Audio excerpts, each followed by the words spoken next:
parce que je l'ai encore perdu. C'était quand même la deuxième fois ce soir, ça commence à bien faire. Est-ce que vous avez vu mon balai magique? Il est là! Il est là! De nouveau, je le savais! Espèce de canaille! Il a toujours aimé faire ça. C'est un blagueur, mon balai. Il adore faire des farces. Il croit que je n'ai que ça à faire, c'est ma journée à lui courir après. Cette année, les enfants, je vais vous raconter une histoire qui parle de sorcières, certes, mais pas seulement. Elle va surtout parler de leurs plus anciens et de leurs plus fidèles compagnons. Je veux bien sûr parler du balai magique. Les balais de sorcières ne sont pas éternels, vous savez. Ils sont comme vous et moi. Ils vieillissent. Même les meilleurs d'entre eux finissent un jour ou l'autre par perdre leur pouvoir magique et ils ne peuvent plus voler. Mais heureusement, cela n'arrive pas du jour au lendemain.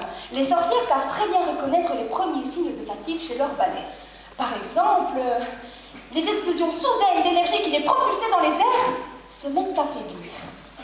Ensuite, même les plus rapides d'entre eux, ceux qui avant pouvaient battre des aigles à plate couture, se font maintenant dépasser par des petits moineaux. Et enfin, le nombre de rebonds qui précèdent le décollage deviennent de plus en plus nombreux. Alors, quand ce genre de choses arrive, toute bonne sorcière sait qu'il est temps de se débarrasser de son vieux balai et de s'en faire fabriquer un nouveau. Toutefois, il arrive, extrêmement rarement heureusement, qu'un balai perde tout son pouvoir magique. Comme ça, en une fois, sans prévenir, en plein vol, et tombe vers la terre avec sa passagère. C'est justement ce qui est arrivé il y a quelques années de ça, tu sais, il y a très longtemps, par une froide nuit d'automne. Du haut du ciel éclairé par la lune, une longue silhouette noire entourée d'une cape vient s'écraser sur la terre, suivie de son balai fatigué. La sorcière s'est écrasée dans le jardin d'une petite ferme blanche, une ferme où vit une gentille dame qui s'appelle Mina. Au matin, Mina se réveille, elle sort et elle découvre le corps de la sorcière étendu par terre. Elle saigne, elle a des blessures partout, elle ne peut pas se relever seule. Mina a un peu peur quand même, c'est une sorcière après tout, mal en point, d'accord, mais une sorcière. Mais Mina est vraiment une gentille dame. Et donc, malgré sa peur, elle décide d'aider la sorcière.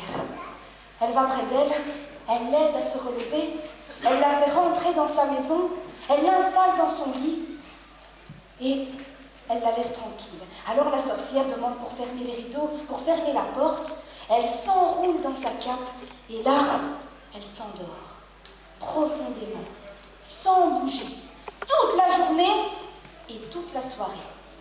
Quand elle se réveille, il est plus ou moins minuit, et ses blessures ont complètement disparu, cicatrisées, comme s'il ne s'était jamais rien passé. Alors la sorcière se réveille, elle se lève sur la pointe des pieds, elle sort de la chambre. Elle traverse la maison de Mina, Mina qui est justement endormie dans son fauteuil, tout près de sa cheminée, où rejoint encore les cendres d'un feu mourant.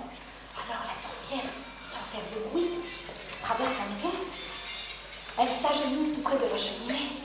Elle prend un charbon ardent dans sa main et sans faire de bruit, elle quitte la maison de Mina. Une fois dehors, elle rassemble des brindilles, des feuilles mortes et... excusez-moi.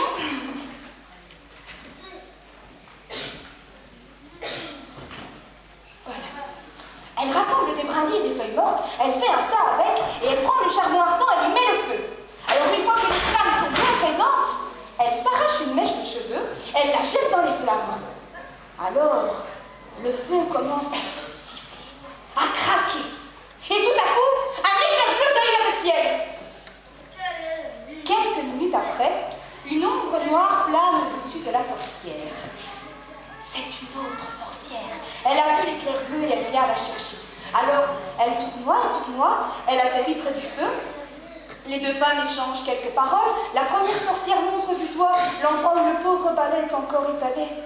Ensuite, elle monte sur le balai de la deuxième sorcière et toutes deux s'envolent au-dessus de la cime des arbres. Le lendemain matin, alors que Mina se réveille, elle n'est pas surprise de se rendre compte que la sorcière a disparu. Elle sait qu'elle possède des pouvoirs extraordinaires. Alors elle sort, elle voit qu'un feu a été fait dans son jardin et puis elle n'est pas non plus surprise de voir que le pauvre balai est là, abandonné. C'est une femme intelligente, Mina, et elle comprend qu'il a certainement dû perdre tout son pouvoir magique, qu'il ne peut plus voler, et que donc devenu un balai ordinaire qui ne sert plus à rien et que la sorcière n'en avait plus besoin. Alors Mina se dit, il vole plus peut-être, il n'est plus magique peut-être, mais c'est quand même encore un balai. Et donc elle décide d'essayer de l'utiliser. Alors elle le fait, son ménage, dans la cuisine, dans la chambre, partout. Elle balaye avec toute la journée. Et au final, elle se dit qu'il ne va ni mieux, ni moins bien que celui qu'elle a utilisé jusqu'à maintenant. Donc pourquoi pas le garder? Alors elle le garde, elle le pose.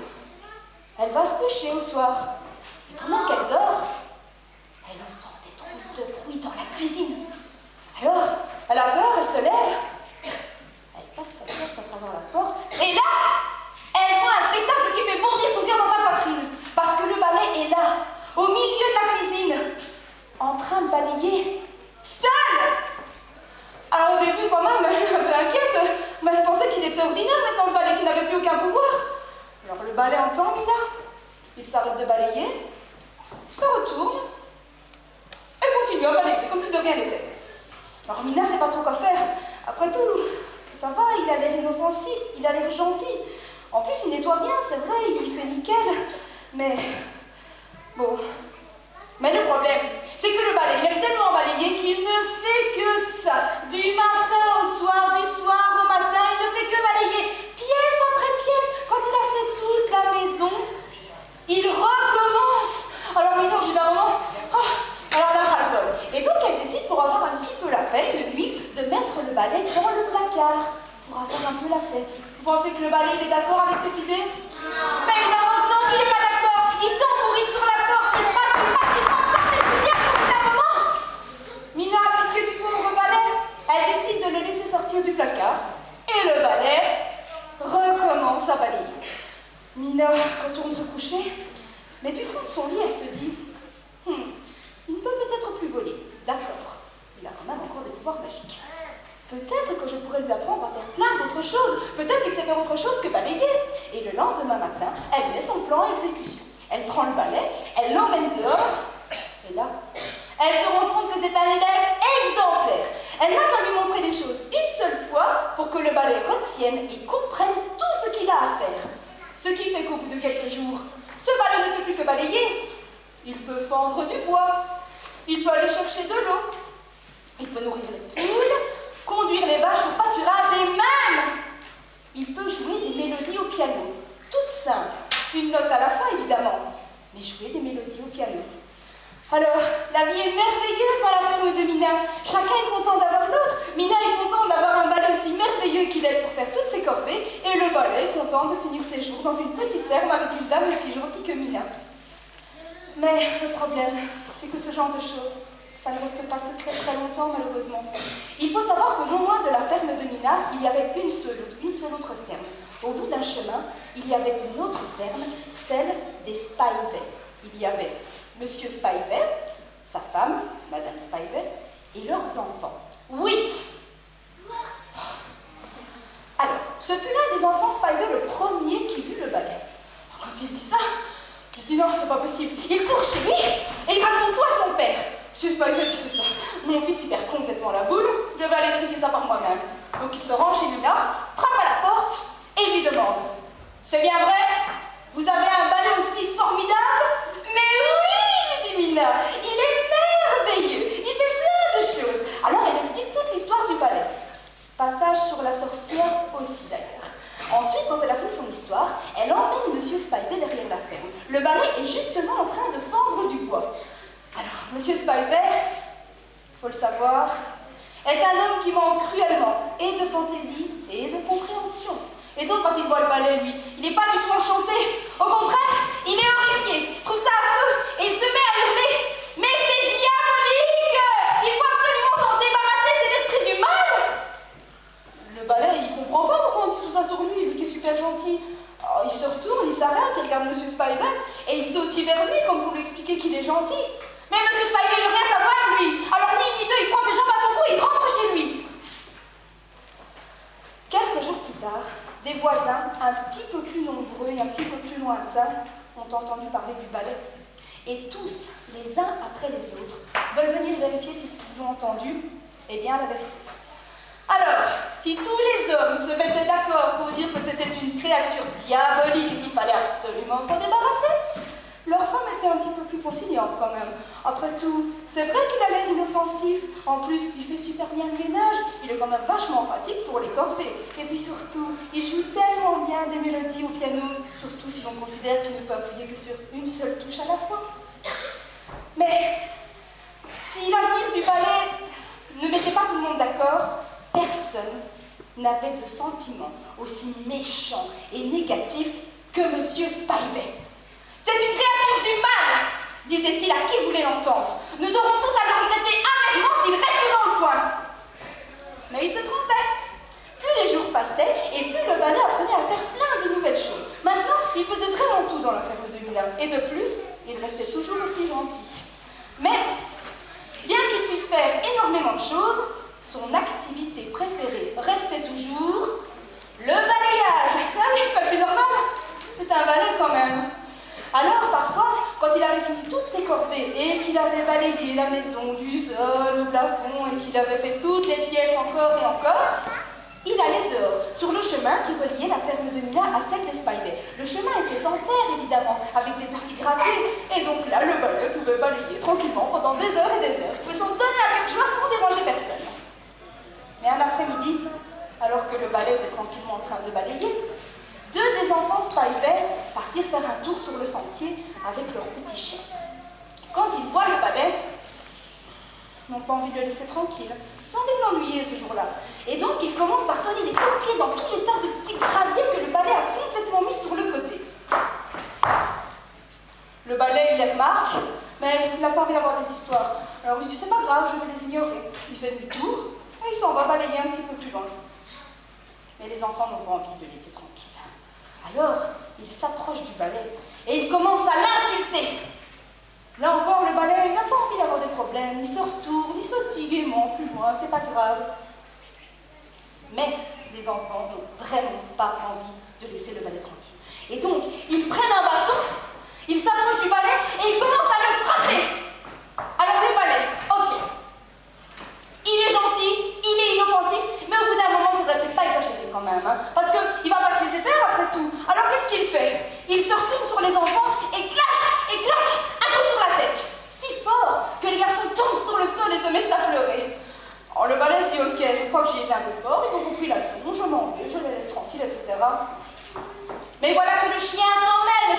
Il court vers le balai, il commence à lui mordiller tous les poils. Attrape-le, crient les deux garçons. Alors le chien, il bondit dans les airs, il mord le ballon, et hop, il commence à essayer de lui faire mal.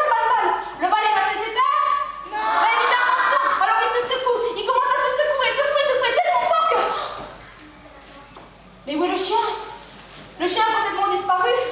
Alors les enfants s'écrient, mais c'est affreux, il a terminé, il a fait disparaître. Hop, ils courent chez leur père tout raconter. Le soir même, après cet incident, Monsieur Spivey et trois de ses voisins viennent frapper à la porte de Mina. Mina ouvre la porte et là, elle est effrayée par ce qu'elle voit, parce qu'elle comprend ce qui est en train de se passer. On vient pour le balai, dit Monsieur Spivey. Il a battu mes fils et il a certainement réservé un sort encore bien pire à notre chien. Mina ne sait pas quoi faire.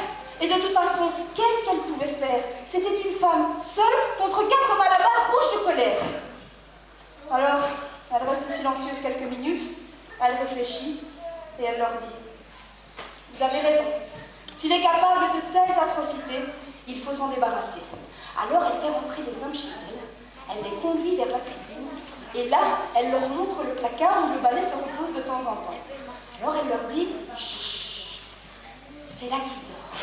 Si vous allez délicatement, sans faire de bruit, que vous le prenez et que vous l'emmenez dehors, il ne se réveillera pas, il ne vous fera rien. Les hommes étaient courageux, mais pas téméraires non plus. Alors ils espéraient bien que Mina savait ce qu'elle racontait, parce que peut-être ce balai n'était plus suffisamment puissant pour voler, mais il était quand même encore suffisamment puissant pour exterminer des chiens. Donc, ils vont sur la pointe des pieds, ils s'attrapent le balai, ils l'emmènent dehors, et là, ils avaient préparé un bûcher. Ils attachent le balai avec plein de cordes pour ne pas qu'il puisse s'enfuir.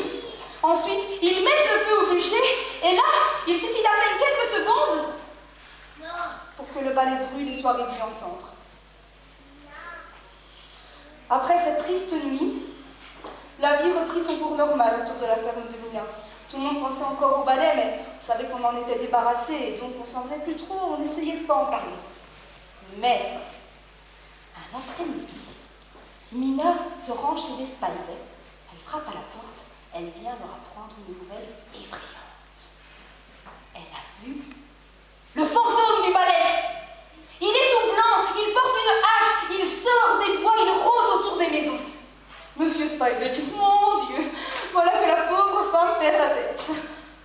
Mais le soir même, alors que la pleine lune éclaire le ciel, Monsieur Spivey regarde quand même par la fenêtre. Et là, qu'est-ce qu'il voit? Le fantôme du balai. Il est là, il est blanc, il sort des bois avec une hache. Et il se rapproche de la maison des Spivey. Heureusement, il ne fait trop rien. Mais la nuit suivante, le balai revient. Et il s'approche encore plus près de la ferme des Spivey. La nuit suivante, il est encore là. Et cette nuit-là, il va même jusqu'à aller près de la porte des Spivey et donner un petit coup de hache dedans. Là, c'en est trop. Monsieur Spivey, là, il peut plus. Voilà, il est débordé, c'est fini. Donc, le lendemain matin, il prend toutes ses affaires les plus précieuses et il part avec ses 8 enfants et avec sa femme et il veut s'enfuir. Il se dit quand même, bon voilà, la pauvre Mina, c'est une femme seule, on ne peut pas la laisser, la pauvre. Vous voulez pas vous enfuir avec nous? Mais Mina dit non. Moi, je préfère rester dans la ferme. Au revoir. Bon voyage. Courage, lui dit Monsieur Spivey. Et les voilà qui s'enfuient. Mon histoire, elle est presque terminée, vous savez. Mais voilà comment elle se termine réellement. Il faut déjà savoir que le chien n'a jamais été exterminé. Le chien avait été éjecté tellement haut dans les airs qu'il était en haut d'un arbre et qu'il n'avait pas réussi à redescendre tout seul. Ensuite, ce qu'il faut savoir, c'est qu'on retrouve Mina dans son fauteuil, près de la cheminée, en rougeant encore les cendres d'un feu mourant. Mina s'est endormie parce qu'elle a écouté toute la soirée des mélodies jouées au piano, des mélodies toutes simples, jouées une seule note à la fois. Alors on lui tapote sur l'épaule, elle se réveille, elle se retourne et elle sourit au balai. Le vrai balai, évidemment, pas le fantôme, le balai qui est recouvert de peinture blanche que Mina vient de lui appliquer, évidemment. Le balai magique n'a jamais été brûlé, les enfants. En fait, le jour où les 4 voisins sont venus pour le prendre, Mina les a dirigés dans le placard où était son vieux balai, son balai ordinaire, celui qui n'avait jamais eu aucun pouvoir magique. Le balai qu'elle utilisait depuis des années pour faire son ménage. C'est celui-là que les voisins ont voulu, évidemment. Le balai magique va parfaitement bien. Et donc, la vie a pu reprendre son cours normal entre Mina et le balai. Alors elle le regarde, elle lui dit « Tu joues tellement bien !» Alors le balai est heureux. Il fait une révérence, il prend une bûche, la met dans la cheminée et il retourne derrière le piano, jouer une mélodie toute simple, une note à la fin. C'est comme ça que se termine l'histoire.